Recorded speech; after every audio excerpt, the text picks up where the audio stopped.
नमस्ते। Cold fusion के एक और एपिसोड में आपका स्वागत है, जहां मैं साइंस, टेक्नोलॉजी, बिजनेस या हिस्ट्री की किसी भी चीज़ के बारे में बात करता हूं। 29 मार्च 2022 को CNN ने CNN प्लस लॉन्च किया, जो कंपनी का भविष्य होने वाला था।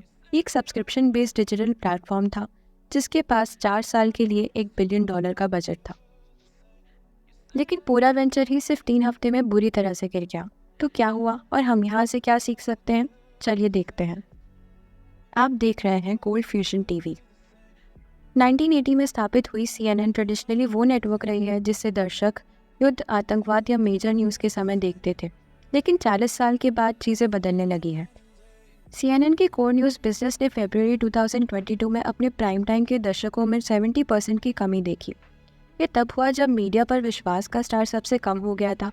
76% से 2016 में गिरा और 58% हो गया 2021 में। इसके अलावा CNN के कई की स्टाफ के साथ कई स्कैंडल्स हुए हैं, चाहे वो अफेयर्स हो या child abuse. CEO Jeff Zucker के लिए प्रेशर बहुत ज़्यादा हो गया था और उन्हें इस साल रिज़ाइन करना पड़ा। तो CNN ने इस सब को कैसे सुधारना था? दुनिया स्ट्रीमिंग प्लेटफॉर्म की तरफ बढ़ रही थी, तो क्यों ना CNN? वैसे भी वो न्यूज़ में सबसे बड़ी नाम है, तो क्या गलत हो सकता है? CNN केबल और सैटेलाइट युग की एक प्रतीक है, लेकिन अब केबल स्ट्रीमिंग के साथ प्रतिस्पर्धा कर रहा है और यूनाइटेड स्टेट में टीवी न्यूज़ के लिए कोई स्ट्रीमिंग सब्सक्रिप्शन सर्विस नहीं है।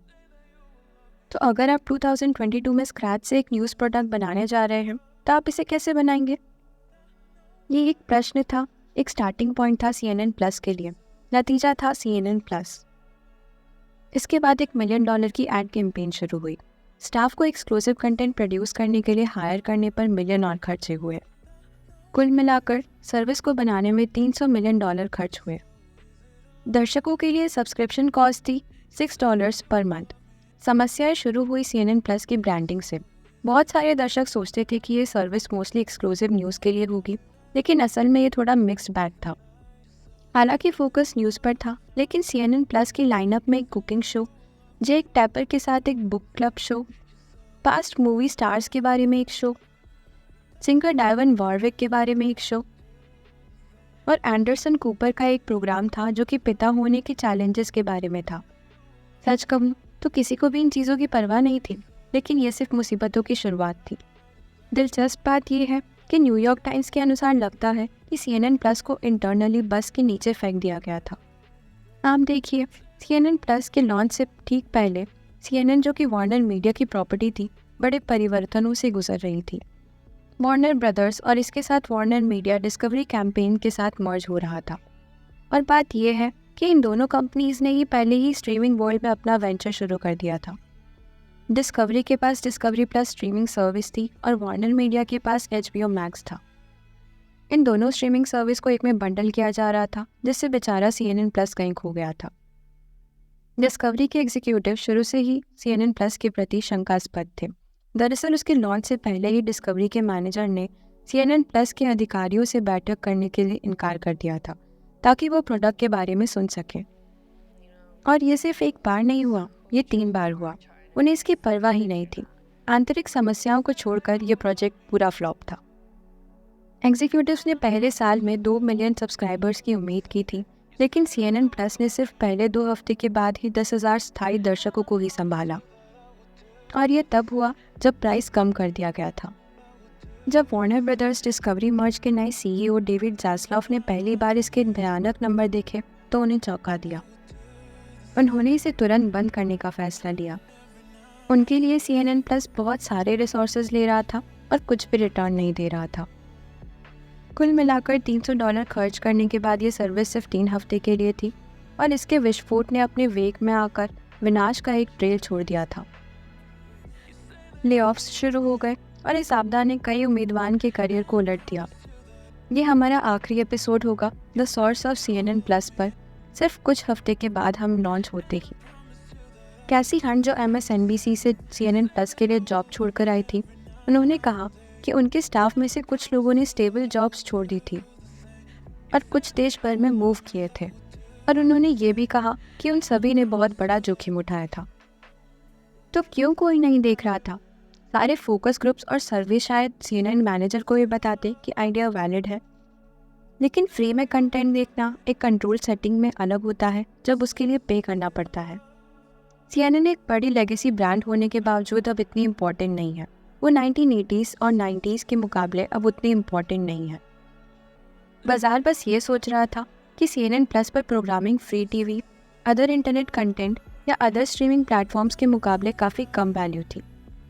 Apple TV, peacock, Disney plus, Paramount plus, HBO max, Netflix और हुलू सभी ने कड़ी प्रतिस्पर्धा की।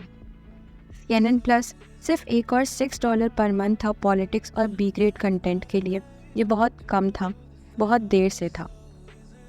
CNN एग्जीक्यूटिव एक तेज़ी से बदलते हुए बाजार को समझने में स्ट्रगल कर रहे थे, जहां कंज्यूमर हैबिट अनस्टेबल है। और ये सब बस ये दिखाता है कि जब आप गलत होते हैं तो क्या होता है। तो चलिए कुछ लेसन्स देखते हैं।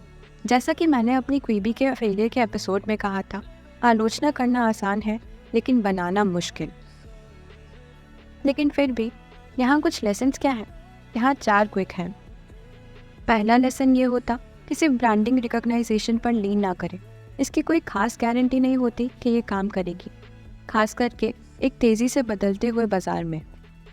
दूसरा लेसन ऑब्वियस है, बेहतर कंटेंट बनाएं जो टारगेट ऑडियंस को अपील करे। हालांकि ये कहना आसान है लेकिन करना मुश्किल।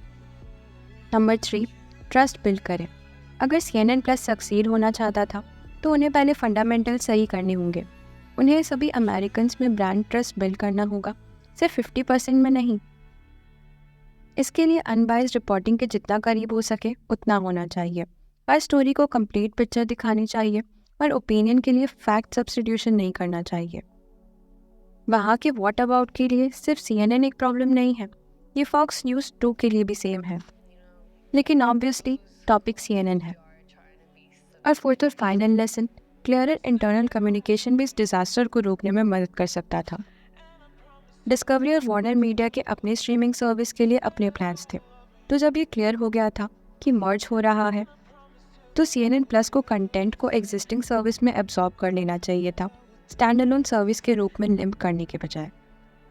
आंतरिक कम्युनिकेशन की कमी और फ्रिक्शन ने CNN प्लस को दोनों पेरेंट कंपनीज के वाइडर बिजनेस प्लान में अच्छे से इंटीग्रेट होने से रोका। तो सब मिलाकर CNN ब्रांड इससे काफ़ी नुकसान उठा सकता है।